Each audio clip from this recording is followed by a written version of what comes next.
नमस्कार दोस्तों, आप जुड़ चुके हैं रियल न्यूज़ हरियाणा के साथ और चुनाव प्रचार एकदम जोर पकड़ता हुआ नज़र आ रहा है। हम आपको बता देते हैं कि बीजेपी नेता देवेंद्र सिंह बबली जहां कल तक अकेले ही अपनी टीम के साथ चुनाव पर प्रचार करते हुए नज़र आ रहे थे, आज उनके चुनाव में पुराने बीजेपी कार्यकर्ता भी नज़र आने शुरू हो चुके हैं। तो हम आपको बता देना चाहते हैं क्योंकि कल बीजेपी के सीनियर लीडर विपुल देव जी ने एक कार्यकर्ताओं की मीटिंग ली थी टोहाना के अंदर पहुंचकर।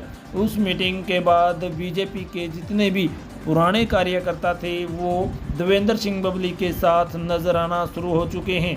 तो हम आपको बता रहे हैं टोहाना के अंदर आज एक बड़ा प्रोग्राम यहाँ रखा गया था। उसके बाद देवेंद्र सिंह बबली ने क्या कहा है वो हम आपको सुनवा देना चाहते हैं। रामदेव भारद्वाज जी का, पूरे समाज का और सभी वार्ड वासियों को मैं धन्यवाद करना चाहता हूं कि एक नुक्कड़ सभा को जनसभा का रूप लिया और मुझे आशीर्वाद देने हमारे पूरे शहर से हमारे प्रबुद्ध लोग, हमारे भारतीय जनता पार्टी के सभी सीनियर नेतागण आज पहुंचे हैं।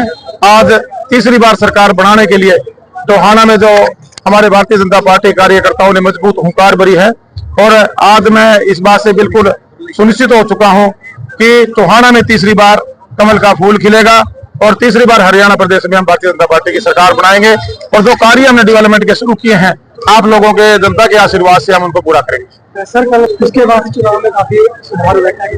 देखिए, बहुत बड़ा परिवार है भारतीय जनता पार्टी और भारतीय जनता पार्टी का जो शीर्ष नेतृत्व है, केंद्रीय नेतृत्व है, माननीय देश के प्रधानमंत्री नरेंद्र मोदी जी हैं, अमित शाह जी, राष्ट्रीय अध्यक्ष श्री नड्डा जी हैं, हमारे भारतीय जनता पार्टी के जो हरियाणा प्रदेश के हमारे अध्यक्ष हैं, हमारे नायब जी, हमारे मुख्यमंत्री जी, पूर्व मुख्यमंत्री मनोहर लाल जी, सभी लोग एक एक सीट को पर्सनली उनको वॉच कर रहे हैं और मैं पार्टी में नया आया हूं।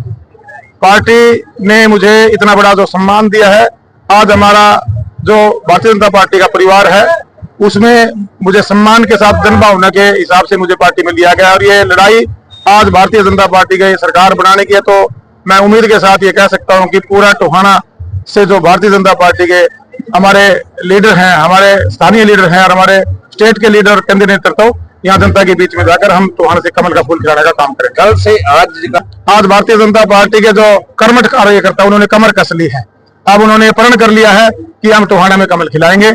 इसीलिए आपको आने वाले 2-4 दिन में एक तरफा माहौल नजर आएगा। वैसे तो पहले भी लोगों की पसंद में था क्योंकि हमने सेवा नीति और कार्य नीति से लोगों के दिलों में जगह बनाई है, लोगों में हमने एक विश्वास पैदा किया है और जो यहाँ एक स्वार्थ की राजनीति थी उस पर हमने सेवा की राजनीति की चोट करने का काम किया है। अब टोहाना में स्वार्थ की राजनीति नहीं, कार्य नीति, जो विकास की राजनीति और सेवा नीति की जो राजनीति वो चलेगी। देखिएगा, मुझे तो लगता है कि जो पिछला मेरा चुनाव था उनको करीबन मेरे जो प्रतिद्वंदी थे सिर्फ 100,000 वोट मिली थी।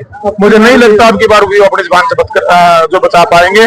जनता टोहाना की समझदार है, टोहाना का नागरिक जागरूक है, टोहाना का जो युवा वोटर है वो समझ चुका है कि हमारे भविष्य को मजबूती की जो लड़ाई है वो देश में नरेंद्र मोदी जी लड़ रहे हैं और प्रदेश में जो भारतीय जनता पार्टी की सरकार बनेगी, नायब जी हमारे तीसरी बार मुख्यमंत्री बनेंगे, भारतीय जनता पार्टी के जो नेतृत्व वो लड़ सकेगा। ये एक क्षेत्रवाद की राजनीति कांग्रेस पार्टी ने की। 10 साल आप देखेंगे कांग्रेस पार्टी में यहाँ मजबूत मंत्रालय उन लोगों के पास थे, लेकिन टोहाना में एक ईंट लगाने का उन्होंने काम नहीं किया। सिर्फ एक अपनी कॉलोनी थी, उसको पास करवाने में उन्होंने 10 साल निकाल दिए। टोहाना के अंदर कोई डेवलपमेंट नहीं लेकर आए। डेवलपमेंट सिर्फ एक क्षेत्र में हुई, वो भी और वो भी हाँ, जैसे जनभावना से उन्होंने बनाई थी, वो भी जनता का शराब भी लग जाता है ना। आप जब जनभावना के विरुद्ध में काम करेंगे तो परमात्मा भी कहीं ना कहीं, मैं मानता हूँ कि भारतीय जनता पार्टी की सरकार ही पूरे हरियाणा प्रदेश का समूचा विकास कर सकती है। आपके सपनों का मैनिफेस्टो कब जारी करते हैं? मेरे सपनों का मैनिफेस्टो भारतीय जनता पार्टी ने जारी किया। उसमें हमने अपनी तरफ से जो टोहाना के अंदर और जो एड ऑन करना था या हमने लोगों से जो प्रोमिस किए थे, मैंने भी जब शुरुआत का चुनाव रहा था, मैंने मेरा टोहाना मैं भी समारोह, हमने कई कार्यक्रम चलाए थे और मेरे टोहाना का मैनिफेस्टो जब मैंने पहला चुनाव रहा था उसमें से हम 70% कामों को कराने में कामयाब हुए हैं। 30-40% जो काम बाकी है मैंने अभी अपने शोबतों में बताया। आने वाले समय में जनता के आशीर्वाद से जब मैं विधानसभा में जाऊंगा उनको पूरा करने का काम करना चाहूंगा कि कमल के फूल के सामने वाला बटन दबाकर देवेंद्र सिंह बबली के नाम के सामने जो कमल का फूल है उस बटन को दबाकर देवेंद्र सिंह बबली को विधानसभा में भेजने का काम करें, ताकि जो हमारे कार्य हमने शुरू किया हम इनको पूरा करा सके और टोहाना को हरियाणा प्रदेश में मैं 1 नंबर का बना सकूं, ताकि पूरे हरियाणा प्रदेश के दूसरे इलाकों से भी लोग इसको देखने आए और अदर स्टेट से इसको देखने आए। ऐसा मेरा सपना है जो मैं जनता के आशीर्वाद से आने वाले समय इसको पूरा करूंगा।